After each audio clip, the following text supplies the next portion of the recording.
is going to be on a text of the Zohar, of mysticism.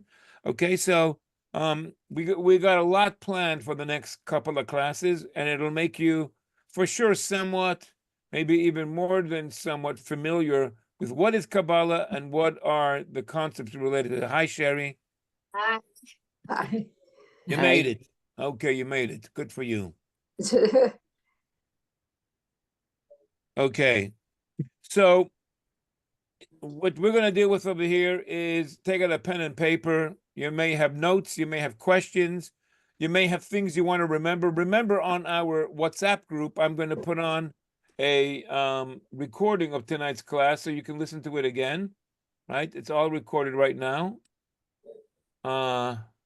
So you can review it and listen to it again tomorrow or anytime in the future.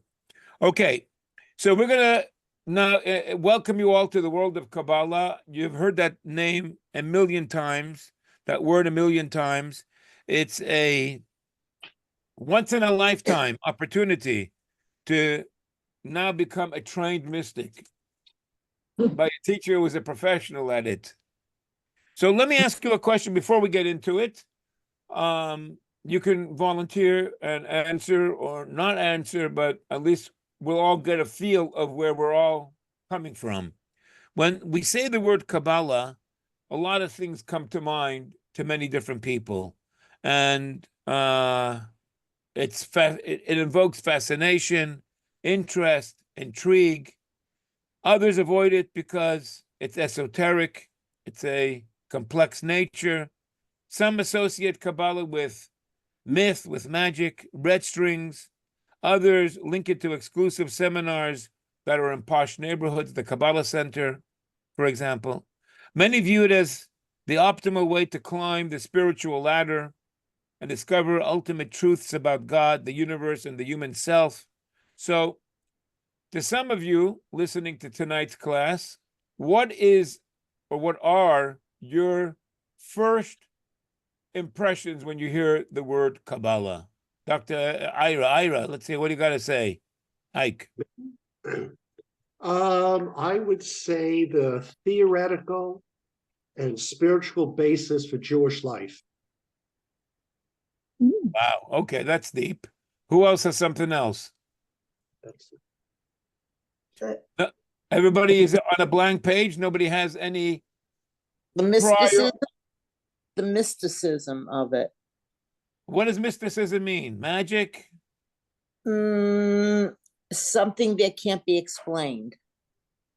How are we going to explain it if it can't be explained? I don't know. It's up to you. Okay, we're going to try our best. But that's your idea of Kabbalah. Okay. It's something that is beyond normal explanation. Okay. Supernatural. The supernatural. Spirituality. Yeah, supernatural. Rabbi, would it have anything to do with metaphysics again? Yeah, metaphysics means above what's physical. Right. Okay, Right. so that's what comes to your mind when you hear the word Kabbalah. Okay, Yeah. I get it. Mm-hmm. It's somewhat, accurate and somewhat there. Okay, so tonight we're going to deal with what is Kabbalah, what are its central teachings. It's going to be more of an introduction to it all. What is the significance of some of its key terms, like Sefirot? That's very, very powerful. The word Sefirot. Let me put up some of the things here. Let's start with this. Okay, so what you see up here on your screen, you should be seeing it on your screen. Let me make this a little bigger, what I have over here. There. So I can see you. What? Okay, so what you have here in front of you is what's called the Sefirot. I don't know if you ever heard that word before, but that is a key term in Kabbalah. And as you can see in this picture over here, it represents, if you want to look at it this way, and I'll bring that to your attention, the form of a human being. You have the head at the top, you got the bottom, you got a right side and a left side, and then you got the torso there at the middle, and that's the human being. And that represents the form and shape of God, who is the underlying, so to say, current the underlying force that then gives shape to the reason why a human being looks the way they do. I don't know if you got anything of what I just said, but that's exactly what we're going to be talking about. Okay. So that's why the most important thing that I'm going to address is how are these teachings that we're going to be talking about that are metaphysical and that are spiritual, how are these teachings relevant to our everyday lives? That's really going to be extremely, extremely important. That's crucial.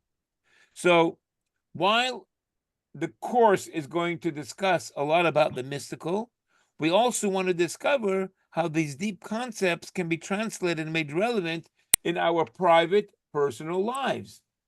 There is a value in knowing. Last night I had another class with a whole bunch of doctors. It's my Monday night class. And so one of the doctors asked, because we were learning something else in mysticism, and so he said, what's the point of it all? So the answer I gave to him, and which is very relevant to our course and our class, is that we have a commandment in the Torah that you should know God. Da es Elokei avicha. So that's it. That's a reason in itself to be studying Kabbalah. We got to figure out who is God. How does he operate? So just studying that in itself is already connecting with God, fulfilling a commandment of God. And then it goes on further in the Oleinu L'Shabeach, the prayer that we say at the end of our prayers. We say that you should be Yodata Hayom Hashevoyser Levavecha. You should know today and place this in your heart. Ki Hashem hu Elokim, that God is God, and Ein Oid Milvadeh, there's no other God besides Him. The commandment is not only you should know that there is a God, but that knowledge should somehow be instilled in your heart, create an emotion in your heart. So that's the next step. In other words, we see that the goal of the knowledge is not for its own value. There is something that takes us to a next step, which is that we should be excited about it. And then when we are excited about it, then we can fulfill the next commandment that we say in the Shema, and that is V'ahavta Hashem Elokecha b'chol levavecha b'chol nafshecha b'chol me'yedecha. And that is, you have to love God. How can I love God? I walk in the street and I walk into a store and someone tells me you should love this candy bar. Or I don't know. I don't even know what it is. This object. I don't even know what it is. How can I love it? So, but if you take the time to discover what it is, how it tastes good, how it can benefit your life, how it can make you live 10 years longer of a healthy life, oh, all of a sudden you're going to start loving it. You're going to feel attracted to it. You're going to want it. So that's how we fulfill loving God, your God, with all your heart, with all your soul, with all your might. The way we fulfill that is because Shema Yisrael, Hashem Elokeinu, Hashem Echad, which comes before the Ahavta Hashem Elokecha, and that is, first you have to know that there's a God. Hashem Elokeinu, Hashem Echad. God, our God, God is one. What does that mean that He is one? What does it mean that there isn't another God, perhaps, and God shares the power with other forces? Once you understand this God, you know the God of your father, and you understand who God is, then you're going to all of a sudden develop a love and an attraction for this God. And so that's the point of this mysticism or Kabbalah or understanding what God is about. Number one, it's a mitzvah. Number two, it's going to help inspire your heart. Number two, it's going to help you appreciate the reason why it's good to be a Jew and to do what you're supposed to. It's going to bring deeper meaning and purpose to your life. So this value is illustrated by a story of one of the Chabad Rebbes, the fourth leader actually of the Chabad dynasty, who was once speaking with a Chassid who was very well versed with Kabbalistic ideas that are presented and explained in the Chabad philosophy. So this particular Chassid, he was talking to the Rebbe, and the Rebbe says to him, "What do you do before praying each morning?" So the Chassid answered, "I study the mystical texts of Chassidus." If you don't know what Chassidus is, you can either ask me now, or I'm going to explain what it is as we progress in the class. Chassidus is another form of the study of Kabbalah. Let me just make that very simple. Okay, that's Chassidus. Chassidus is another form of studying Kabbalah. So that's what the Chassid said. I study the mystical texts of Chassidus. And what do you do during prayers? I meditate on God and the spiritual ideas that I learned in the Hasidic texts. And after the prayers, what do? Says the Rebbe to this Chassid, to this follower, to this student of his. And he says, I continue to meditate on the spiritual ideas that I was inspired and connected with in my prayers. The Rebbe continues his questioning and says, so what do you think about when you say the Shema at the end of the day and just before you go to bed and you're supposed to say the Shema? He says, I meditate again on the divine spiritual concepts. The Chassid was expecting that the Rebbe would be very proud of his consistent meditation, but the Rebbe response took him by surprise. And the Rebbe says to him the following. Now listen to this. It's a bit of like a Zen teacher. So he says to the student, if you spend your whole time meditating on God, when do you think about yourself? And when the Chassid heard these words, expecting to be complimented, but instead he was being criticized, he fell and fainted. Because the Chassid, he had invested so much time and effort into his meditation practice in the belief that this was the ultimate way for him to develop spiritually, that he had expected that the Rebbe would compliment his effort. In a single moment of clarity, the Rebbe made him realize that his perspective was totally misguided. The goal of Jewish spirituality and mysticism is not spiritual enlightenment or the mystical transcendence in and of itself.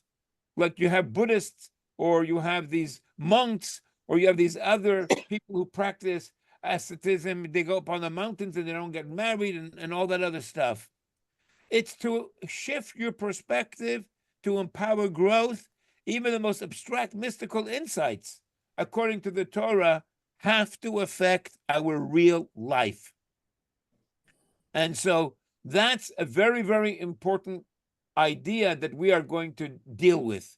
We're going to spend a lot of time on mystical ideas, concepts, difficult to grasp. The ultimate goal in all this is, as I said a minute ago, and as I'm demonstrating in this story, it's so that in the end, it will improve our perspective of life in this world. It'll help us deepen our appreciation for life, for the obstacles, for the hardships. We will realize the value in all of that. We never let our feet off the ground, even as our minds and hearts will soar heavenward. This is the very definition of Jewish mysticism. Jewish mysticism is elevating ourselves, picking ourselves up a little bit into the clouds, like you see behind me. These are the clouds. This is a picture I took, by the way, in a hot air balloon up in the Galilee of Israel a few months ago. I took a hot air balloon ride, and this was sunrise, and this is the picture I took that is behind me. Wow. But you know, I didn't stay up. Beautiful. I didn't Yes, stay it up in is. the hot. Yeah, thank you. I didn't stay up in the hot air balloon. What I did is that I came back down again to continue life with the inspiration and the quietness and the stillness and the incredible spiritual experience I had in this hot air balloon ride. Amazing. Yeah, so that's going to be the goal of what we're going to study.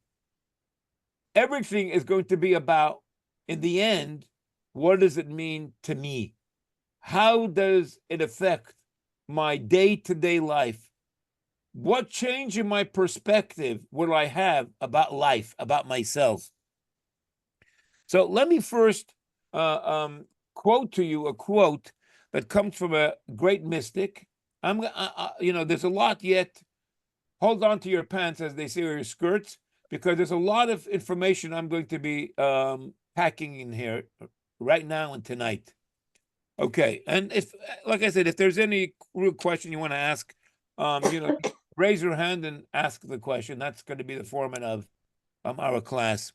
One of the Kabbalists, and I'm going to go in just another moment and give you the entire background, starting from Adam, where this whole knowledge comes from and how it was evolved and came down to the way we study it today. But before we get to that, I'm prepping it all up with one of the Kabbalists who was born in Spain.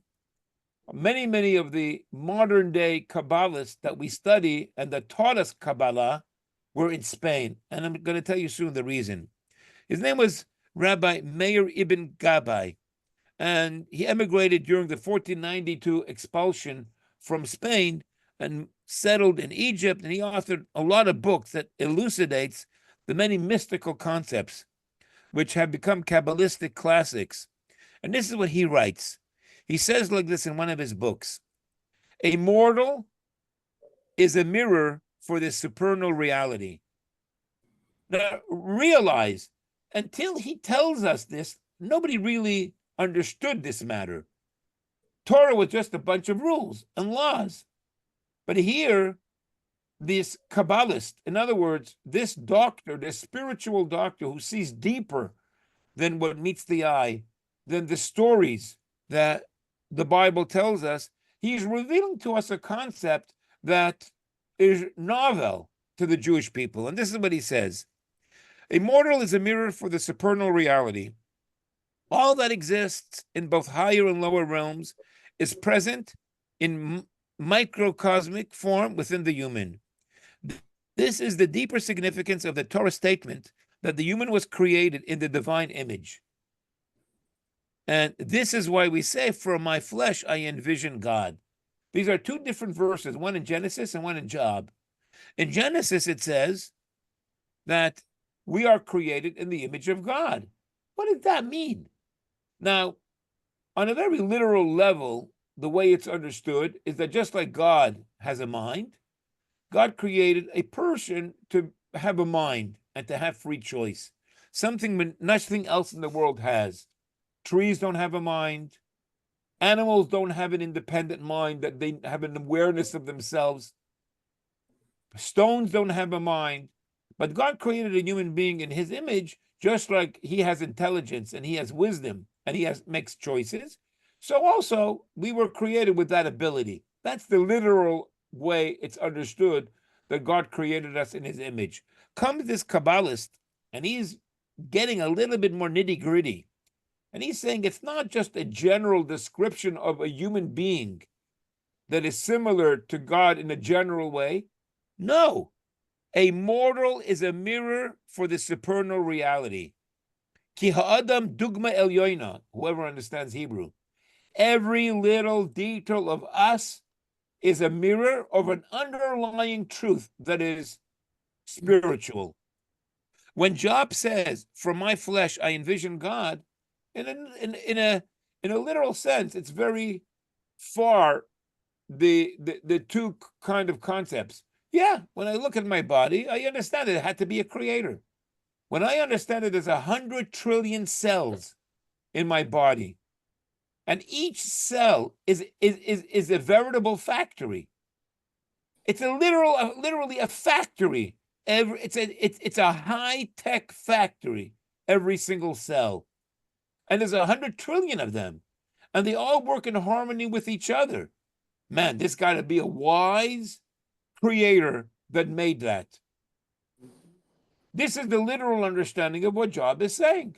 Even though Job went through a lot of hardships and he went through a lot of difficulty and whatever else it is, but he came to the conclusion, listen, even though I don't understand the details, but for sure there was a great architect and builder that made this, and therefore I trust him on a kind of a distant level. When I go into the airplane, right, if you think it through, right, and you know that it went up into the air a number of times, you respect the engineers that make these things, and you have a degree of faith, that it works. And that's where we go on those airplanes, right? So when you go into a factory and you see, when you look at your iPhone and you see and you imagine, this is an incredible machine, that I can look at people on the other side of the world, and that I can talk to other people I can do mathematics, I can watch YouTubes, I can send emails, right? It's a phenomenal kind of a thing, and all through the air with no wires. You gain a respect for this technology and for the people who discovered and made it. That's on a general level what Job was saying. But comes these mystics and they tell us, no, it's much deeper. Every little detail of the human being is a reflection of a truth in God Almighty. Your eyes, the reason you have two eyes to the right and to the left and a nostril between them, the reason why you have the head on top of your body, the reason why you have a right hand and a left hand and a right foot and a left foot, the reason why your procreative organs are right there down at the bottom in the middle, everything, the heart, the reason why it's made into 4 compartments, every little detail represents a truth in the spiritual energy. And it's because that's the case in the spiritual energy, it expresses itself that way on a physical level. That's mind-blowing what he says. So what are the central teachings of Kabbalah? It is largely about exploring the order of the way God, in his essence, evolves into this world. That is what Kabbalah is about in a one-sentence kind of appreciation of what it is.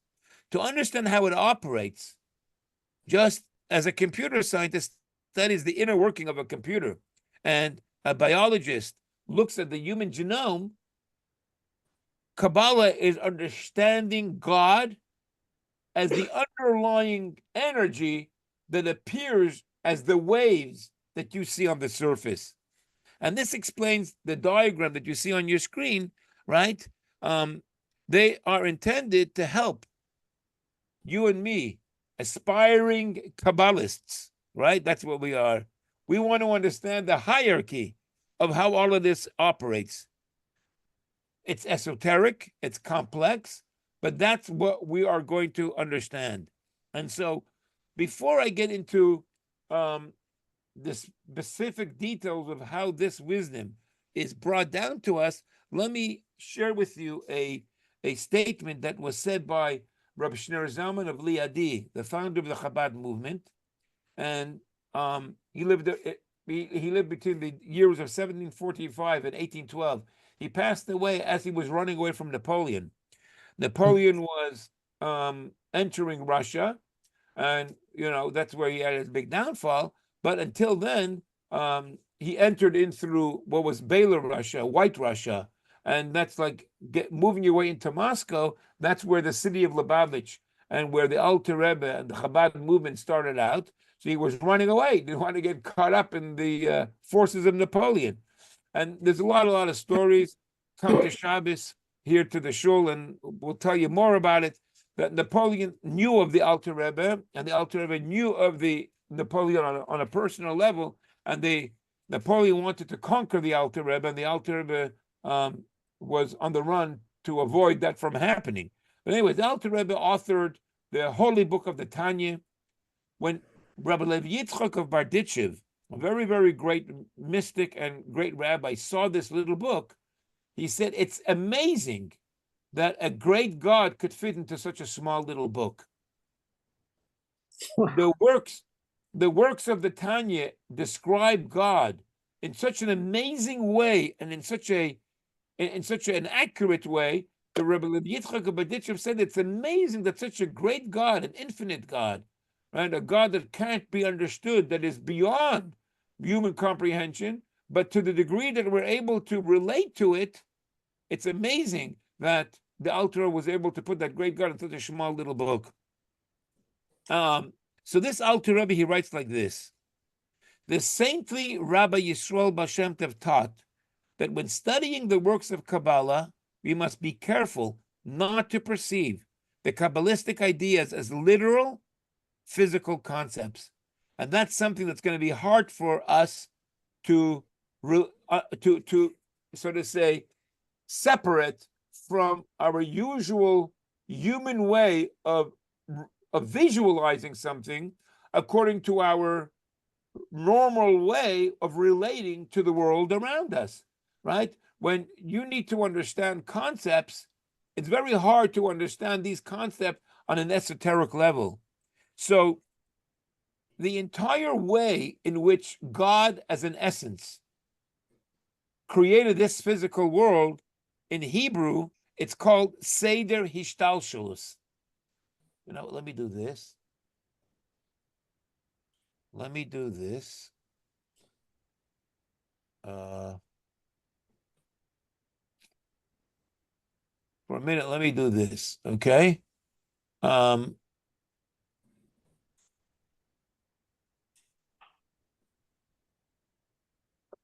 It's supposed to be loading a whiteboard, and I will write the words that I say in Hebrew so you can see the letters and relate to it. Loading the whiteboard was taking so long. Come on. No, retry. Oh, forget it. Okay, let's try one more time. Share, whiteboard. Let's do that. Well, if it doesn't work this time, it doesn't work this time. More work, less clicks. Push. We see it. We see a whiteboard. Can't forget, it's wasting precious time. The Okay. whiteboard. Yeah. Okay, so you'll have to just listen to the words. And I tested it before to make sure that it would work, but it's not working now. Okay. So there is in Hebrew, the word is hish tal shelus. Let me tell you how it's spelled if you want to write it down. HISHTAL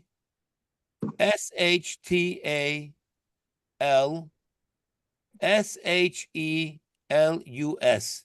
Hish tal shelus. Hish tal shelus means the way in which the God is evolving into becoming this physical world. And all of that, for the most part, consists of non-material realities. So it's crucial that when I'm going to be talking about these things, we avoid thinking about it like the Amelia. Who's familiar with Amelia Bedelia? Okay, Sherry, some of you are. Who, when told to put the lights out, what did she do? She took all the light bulbs out of their sockets and hung them on the clothesline.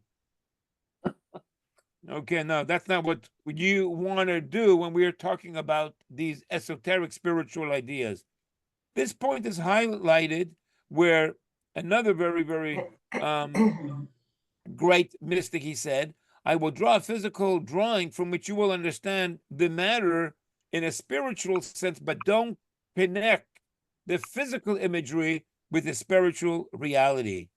So that's what he said, and that's what we're going to talk about, Seder Hishtalshelus, which is very important. And on one level, the purpose of it is, as we said before, purely theological, to learn about God and his ways. But it's more than that. The Kabbalists show how many aspects of this world are better understood once we know how this Hishtalshelus, this devolving change, operates. This background information can help us make better choices in life, because when you come to a car, when you come to your phone, when you come to a machine, and you understand how the things work and related to each other, you will approach it with a smarter approach and benefit from it in a much better way and not break it.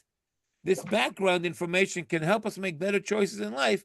If you know about the back end of a computer system, you are better able to navigate its interface. And if you understand why and how the higher-ups of the office reach their decision, you are able to work on relevant projects that are more effective and with more vigor. So this applies even more when we seek to understand ourselves and what makes us tick. When you know what you are, how it works, and why you tick the way you do, so then you will deal with your own mind and your emotions and your own life in a much healthier and a much more intelligent kind of a way. So this is what we're talking about with Kabbalah. We're going to be talking about the way it is up there in order to be able to better live. Where? Down here. Okay. So I gave you a whole bunch of stuff over here until now, right? All in the spirit of really just an introduction to the introduction I'm going to give you now about where it comes from, right? So we're talking about spiritual things. We're talking about these spiritual things having a purpose to influence our physical being, right? Like that chassid who was meditating a whole day about God, but never gave it any thought to his own personal life, to improve his own to absorb and to let it integrate into his physical existence, right? So that's really the ultimate goal.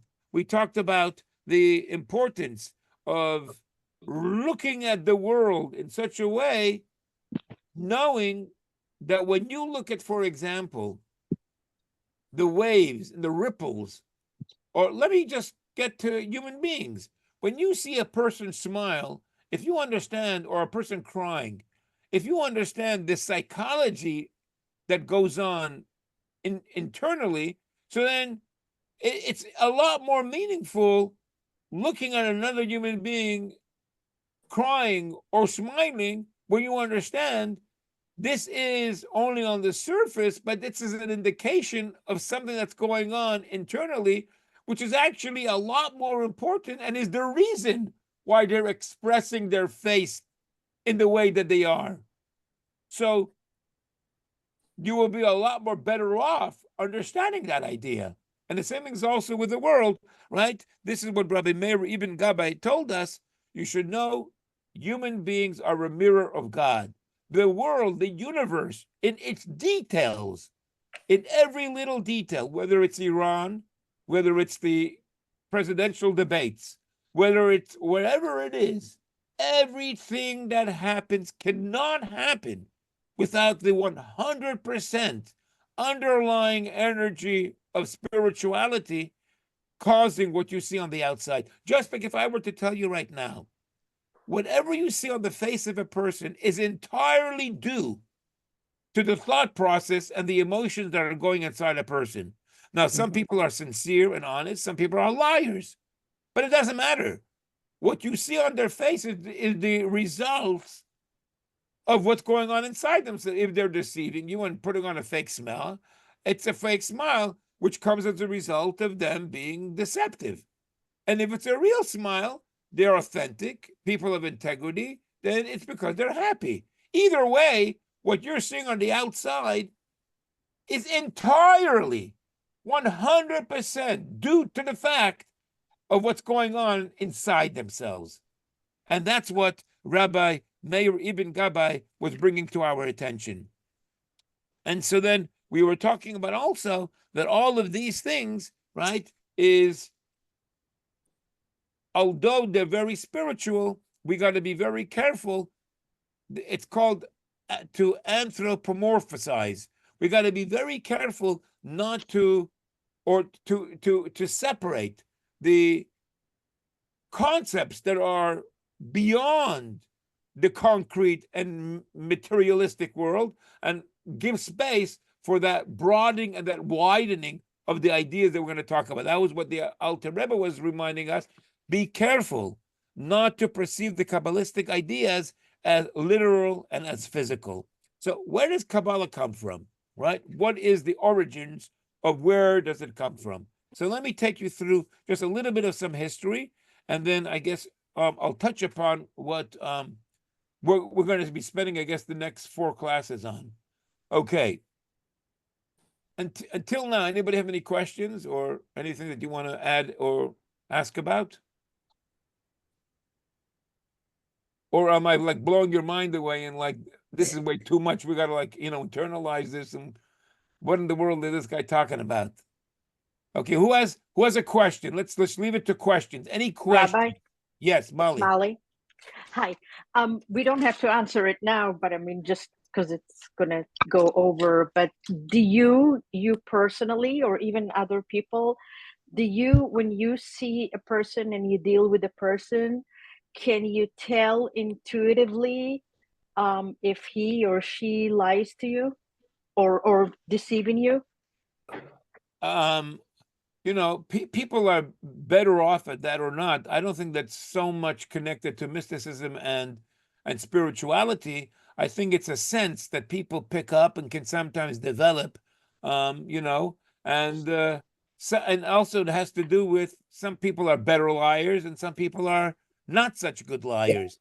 So it's a combination of a lot of things. So I guess to a little degree, or maybe even a bigger degree, depends what you're comparing it to, you can sense sometimes when a person is not, let's say he's not a person of integrity,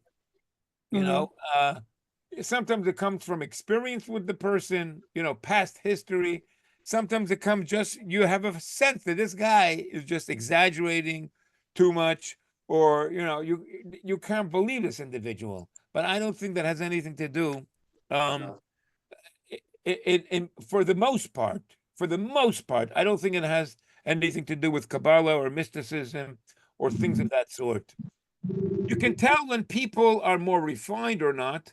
That's certainly something which takes being more refined to be able to become more sensitive to that. So, like, for example, right, if you're wearing gloves, you are less sensitive. Why?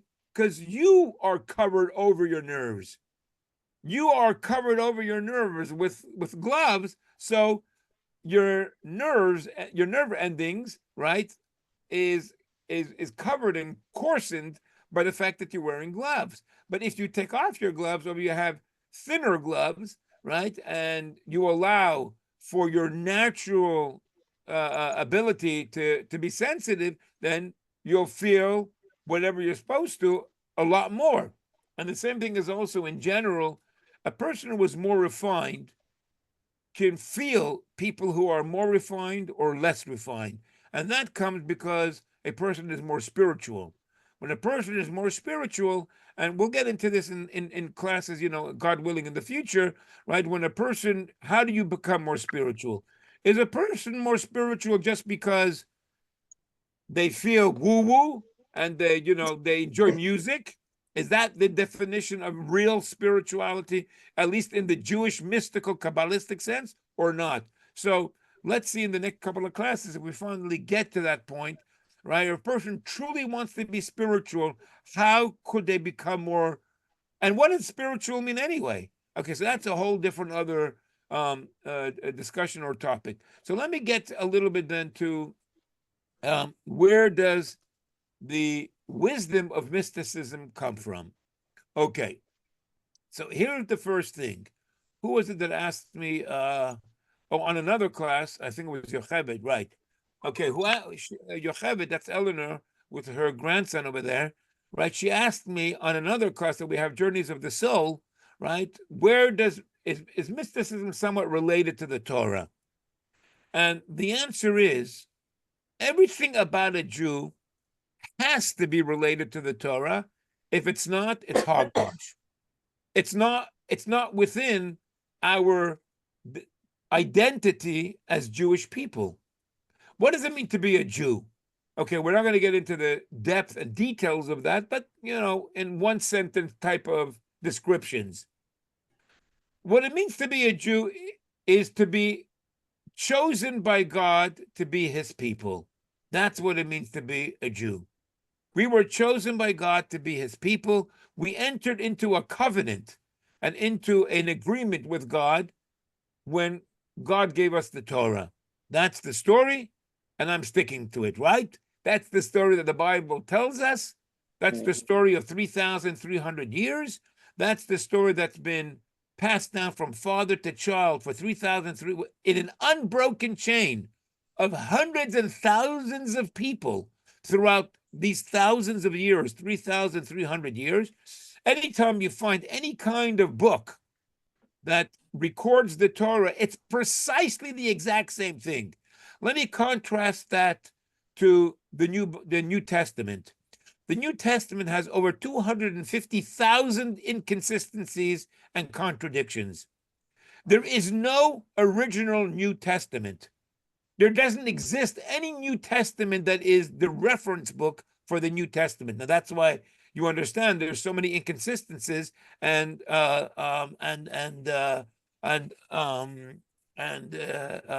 contradictions. There is no original New Testament in Greek or in Latin, or whatever else it is that maybe Jesus wrote or the original apostles wrote. There is no such thing, right?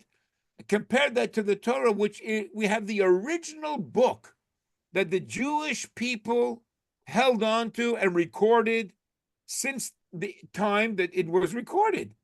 And not only that, it was supported entirely by the books of the prophets and by the books of the writings and throughout all the generations. So the book of the Bible tells us that we, as children of Abraham, Isaac, and Jacob, went into Egypt. Then we were brought up by Moses. And then Moses brought this expanded family before Mount Sinai. We accepted God of the universe. And then God of the universe says, you know what? You're going to be my special people, my representatives in the world, to teach and to practice my spiritual and godly words and inspiration in the Bible. And that's what it means to be a Jew. To be a Jew is exactly that. So anything that is related to Judaism always has to have its root in this constitution. If it doesn't, I wouldn't be following it. I wouldn't be practicing it, because what has that got to do with me as a Jew? The only thing that makes me a Jew is the fact that I committed to this agreement that was made with God when we were all standing around Mount Sinai. So to answer what is mysticism, the first thing we need to establish is that everything about mysticism always has to have a connection and a relationship with the Bible. If some guy wakes up one day and he says, I'm a mystic, I'm a Kabbalist, and I'm telling you that this is a truth or a fact or reality, whatever else it is. So my first question is going to be to him, where is it connected to the Bible?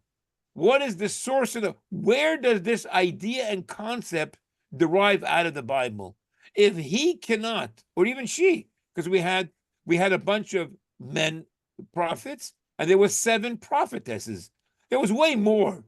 There were actually hundreds of thousands of prophets to the Jewish people. The only prophets that we have recorded is because their prophecies were for posterity. They are prophecies that are important and related for all times to all people. But the truth of the matter is that the Jewish people had hundreds and thousands of prophets that were both male and female. So when a prophet goes and tells us a prophecy that God related anything to them, it always has to come out of the words of the Bible. So this is an important idea to keep in mind, a very important idea. Kabbalah has to always be ideas that you can find its source in the 5 books of Moses. Now, how does that work? The way it works is that I gave you an example before of, I see there's only a couple minutes left, 10 minutes left. So what I'm going to do is I'm going to rush through a little bit of some stuff now, and then maybe next week, God willing, I will expand upon those ideas just to try to hit upon what we eventually are going to follow in the next couple of weeks, God willing, as much as we can, because obviously this is a subject that you can't cover in 5 weeks, right? But we're going to give it our best shot. So when we're talking about the origins of mysticism, let's take, for an example, a doctor, right? You got skin doctors, you got bone doctors, you got psychology doctors, right? So when they look at a person, the same person, every single person is looking at it differently. The skin doctor looks right away to see that you don't have any skin cancer or any anomalies or anything wrong on your skin. That's what he notices first, and that's what he's trained to figure out. The bone doctor goes and looks right away to see if your nose, or if it's a plastic surgeon, if it's exactly between your 2 eyes, and he looks at the design of your body and because that's what he's trained, right? He sees your bones, how they're structured, if they're wide, if they're muscular, if they're skinny, if whatever else it is, right? The psychologist goes and he sees the way your mannerism. Are you like withdrawn, or are you an open to the? Every single one sees a different picture and gets a different story, but they're all looking at the same individual. If one doctor went and told me, something, then I said, who are you looking at? That can't be the person that I was looking at. And he says, yeah, I was looking at this Abraham and Isaac. I was looking at Abraham while you were looking at Isaac. Then I'm not interested in hearing you if you're looking at Abraham. I want to know about Isaac. I don't want to know about Abraham. I want to know about Isaac. That's all my interest. Isaac is my father. Actually, Isaac is my father, Yitzchak. What's the name? So Isaac is my father. I don't want to know about Abraham right now, or even in general. My interest right now, doctor, is to find out what's wrong with my father and how my father can get better and how I, can keep him to live for another 100 years and whatever else it is. And no, but he's telling me about Abraham. So that's the idea of mysticism. The idea of mysticism is that a mystic and mysticism is all coming out of the same 5 books of Moses. Now, it's all coming out of the same 5, but anybody who tells me something from the Hindu tradition or the Buddhist tradition or some other tradition, that's not me. I am a Jew. And my identity is one that is connected to the 5 books of Moses. And the only way I am strengthened and the only way I will find my purpose and meaning is if in discovering me and in my tradition. So mysticism is another dimension of the stories in the Bible. The Bible can be understood on 4 different levels. The 4 different levels spell an acronym. The acronym is Pardes. Pardes is an acronym for 4 different words. The first word is Pshat, which means the simple understanding. The next one is Remez, which means the hints. The next one is Drush, which means the interpretations, the homiletic interpretation. The next one is Sod, soul. So what you can take one statement, and that one statement can be understood, and it could be a forensic psychologist, right, can understand it on a whole different other level than what was intended for it to present on a superficial level. So the stories of the Torah, the commandments of the Torah, the words of the Torah, they have a literal meaning. That's the surface level. They mean exactly what they say, and they say what they mean. But then you can look at it on a deeper level. If somebody comes to me and says to me, I'm thirsty, it doesn't mean anything else but that they want something to drink. But then, let's say I understand this person, and he just ran in 150 degrees and is perspiring, and I hear him say he's thirsty. I say, oh my gosh, that must mean maybe his heart is palpitating and maybe he needs the electrolytes and whatever. The same statement. But the same statement, right, can have a deeper indication. And, right? So the same thing is also with the Torah. Mm-hmm. The Torah is the cornerstone. There's nothing else outside of the Torah that has any meaning to a Jew and to a true mystic. Everything has to be somewhat related to that. So let me quickly go through the 4 different, so to say, and you're going to get a lot of number 4 in our classes, and we're going to get into that. The 4 letters of God. There's the 4 different spiritual worlds, and that reflects in our own DNA. In our own DNA, how many base levels are there in our DNA? 4. There are 4 base letters in our DNA. And those 4 base letters in the DNA, if I'm not complicated enough talking about mysticism, now I'm really getting complicated, right? Talking about DNA. And so those 4 base letters in the DNA are itself made up of 4 chemicals. I mean, isn't that amazing? All of that is mirroring the fact that the essential name of God, which is the essence of everything, is 4 letters. Let me tell you something else which is mind-blowing. Hemoglobin right? That special molecule that carries around iron in a person's body is made. It's a very unusual kind of molecule. It's a quaternary molecule made up of 4 different parts to that protein. This is mind-blowing. And what does it carry around? Iron.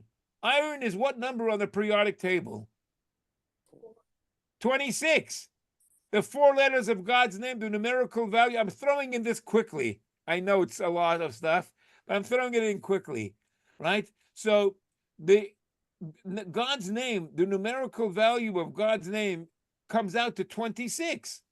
The Yud is 10, the Hey is 5, the Vav is 6, the last Hey is 5, 10, 6, 10, 5, 6, and 5 equals 26. So this hemoglobin that is made of 4, isn't that incredible? And when you see these things happening, Wow. this is not coincidental. This is not random. What carries around the iron and the oxygen? It's made up of 4, and it's carrying 26. And it's taking it to where? It's taking it to the heart that is made of 4 compartments to spread it around the body. Right. This is mind-blowing when you think about this. You see what the mystics were telling us hundreds of years ago before the doctors discovered all that, when they're telling us that the world is a mirror, the body is a mirror of underlying spiritual truths. We're seeing that in science today. Science is discovering and bringing that to our attention. So mysticism is this deeper knowledge, looking at a statement, looking at the skin, and looking at it much deeper. And it all can come out of this one thing, the Torah, not anything else. The Torah, the word of God that was presented through Moses to the world and to the Jewish people. So it starts off, right, with a book called, and I couldn't get my whiteboard to get on, but my idea was to type all of that so that you would see with your own eyes the words that I'm saying. Maybe next time it'll work. We'll see why it didn't work this time. The first book is Raziel HaMalach. There was an angel by the name of Raziel. Of course, mystics believe in angels. The Torah tells us there is angels in Psalms. It tells us clearly that God sends his angels in the form of wind and in the form of fire.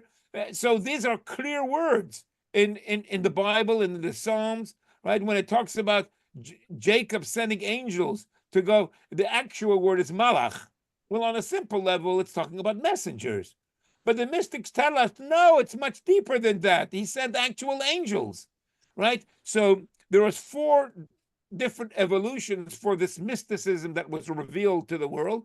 The first was by an angel by the name of Raziel, and he taught that to Adam. The second level is a book called Sefer Yetzirah, the book of creation, of formation. Right, the first one is the book of Raziel HaMalach, the angel Raziel who revealed that to Adam. The second one is Sefer Yetzirah, the book of formation, which was revealed to Abraham, the patriarch Abraham. And it came to the world through Rabbi Akiva, who lived during the times of the Romans. The Romans killed him at the age of 120 years old. The next book is called the Sefer Habahir, the book of brilliance. And that was revealed to us by a very great sage by the name of Nechunya ben Hakana. Okay, all these kind of crazy words. And the last of the greatest was the Zohar, which everybody is familiar with. The Zohar, which was revealed to us in the 13th century by Moshe de Leon in Spain again, but it's a book that was taught by Rabbi Shimon Bar Yochai. Rabbi Shimon Bar Yochai, who is buried in Miron.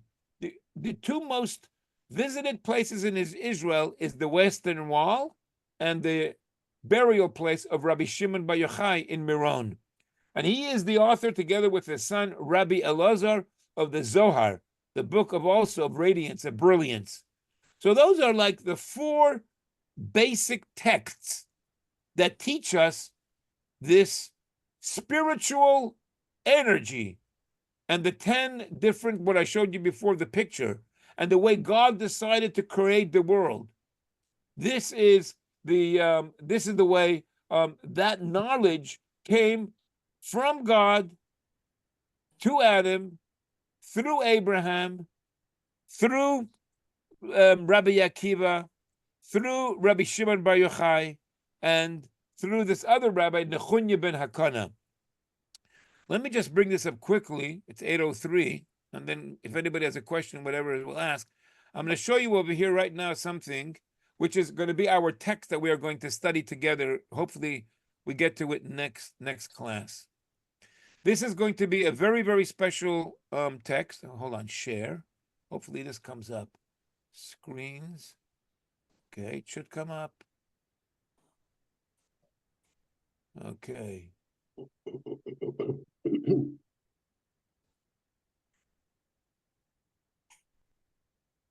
Oh, did it come up? It should have, yeah.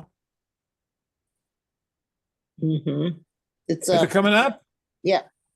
A miracle. Okay. Yay, Rabbi.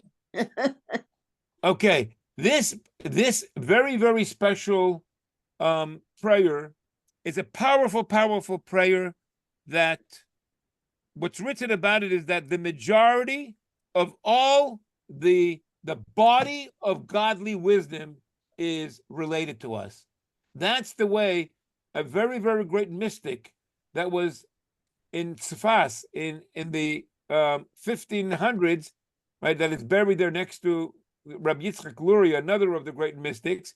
So his name is Rabbi Moshe Cordevoro, Moshe from Cordevoro. He was also one of the guys that were expelled from Spain. He writes that this Patach Eliyahu is a passage of the Zohar which contains the majority of the essential wisdom of godliness.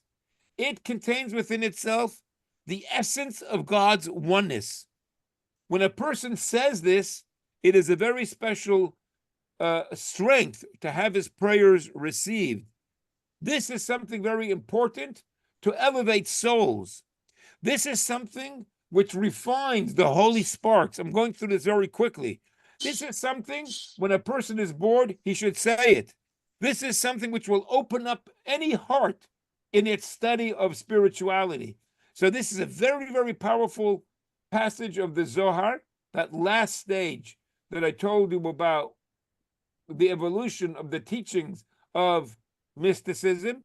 And we are going to study this passage together and go through all the essential concepts of Kabbalah, of mysticism, of the spirituality, of the metaphysical, of the underlying energy that brings about on the outside the crying face or the smiling face, the two eyes, the 2 feet, the 2 hands, the torso in the middle, the way we think, the way we influence our emotions, right? So all of that is Kabbalah, mysticism.